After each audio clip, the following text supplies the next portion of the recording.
సుపరిచితమైన వ్యక్తిని.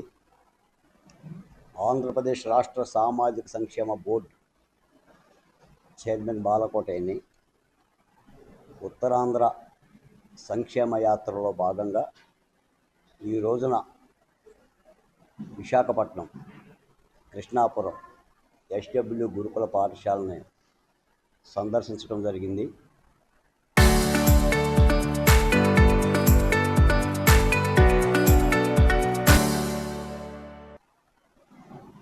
ఈ సందర్భంగా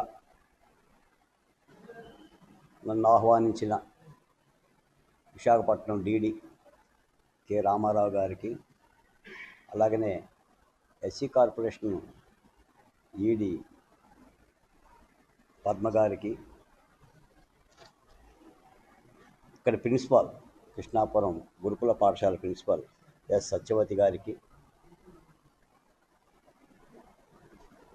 నాతో పాటు ఇచ్చేసిన ఎస్సీ మాదిగ కార్పొరేషన్ డైరెక్టర్ ఈ సుజాత గారికి అభినందన తెలియజేస్తూ ప్రధానంగా 2 అంశాల మీద ఉత్తరాంధ్ర సంక్షేమ యాత్ర చేపట్టడం జరిగింది.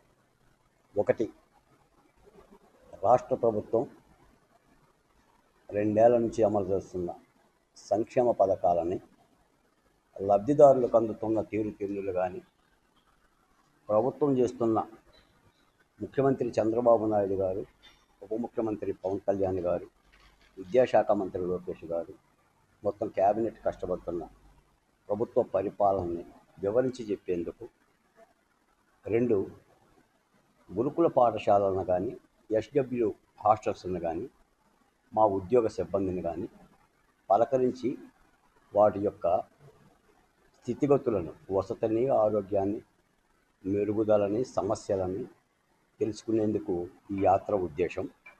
ముఖ్యంగా ప్రధానంగా చెప్పాల్సింది ఏంటంటే, మీ ద్వారా సినారే గజల్స్లో రాస్తాడు, పరుల కోసం పాటుపడని నరుని బతుకు దేనికని, మోగనేలకు నీరందివ్వని వాగు పరుగు దేనికని. డాక్టర్ బిఆర్ అంబేద్కర్ గారి యొక్క సంక్షేమ రాజ్యంలో మూగనేలకు నీరందివ్వని అంటే ఎలాంటి సంక్షేమ పథకమైనా ఈ దేశంలో అనార్థులుగా, పీడితులుగా, ఆర్థికంగా, రాజకీయంగా, సాంస్కృతికంగా వెనుకబడ్డ సామాజిక కులాలకి చేరవేయాలనే ఉద్దేశంతో ఏర్పడ్డ గురుకుల పాఠశాలలు, సంక్షేమ హాస్టళ్ళు, సామాజిక సంక్షేమ బోర్డు.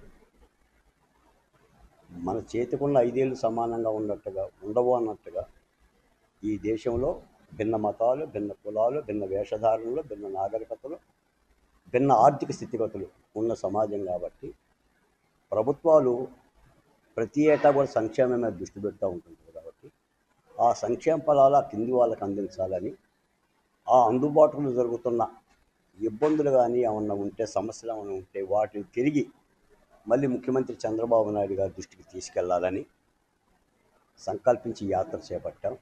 నా ఉత్తరాంధ్ర పర్యటన పూర్తయిన తర్వాత నేను ఎక్కడెక్కడ ఏమేమి చూశాను, ఎవరెవరు ఏమేమి చెప్పారు, వీటన్నిటిని కూడా ఒక నివేదిక రూపొందించి ముఖ్యమంత్రి గారికి అందించడం జరుగుతుంది. నేను సాక్షాత్తు రాష్ట్ర ముఖ్యమంత్రి చంద్రబాబు నాయుడు గారి ఆదేశాల మేరకే ఈ పర్యటన చేపట్టడం కూడా జరిగింది. ఎందుకంటే చేపలు నేలల్లో ఉంటాయి, పక్షులు చెట్ల మీద ఉంటాయి, ప్రజాప్రతినిధులు ప్రజల్లో ఉండాలి. ముఖ్యమంత్రి గారు ప్రజల్లోనే ఉంటుంటాడు, లోకేష్ గారు ప్రజల్లోనే ఉంటుంటాడు, డిప్యూటీ ముఖ్యమంత్రి గారు కూడా ప్రజల్లోనే ఉంటుంటారు. అలా ప్రజల్లో భాగం పంచుకోవాలని ఒక సత్సంకల్పంతో యాత్ర చేపట్టాను. ఈ సందర్భంగా నాకు ఆహ్వానం పలికిన మా యొక్క ఉద్యోగస్తులందరికీ, ముఖ్యంగా విశాఖపట్నం డీడీ గారికి, ఈ సమన్వయం చేస్తూ మీటింగ్ నిర్వహిస్తున్న డీడీ గారు రామారావు గారికి కూడా మరోమారు ధన్యవాదాలు తెలియజేస్తున్నాను.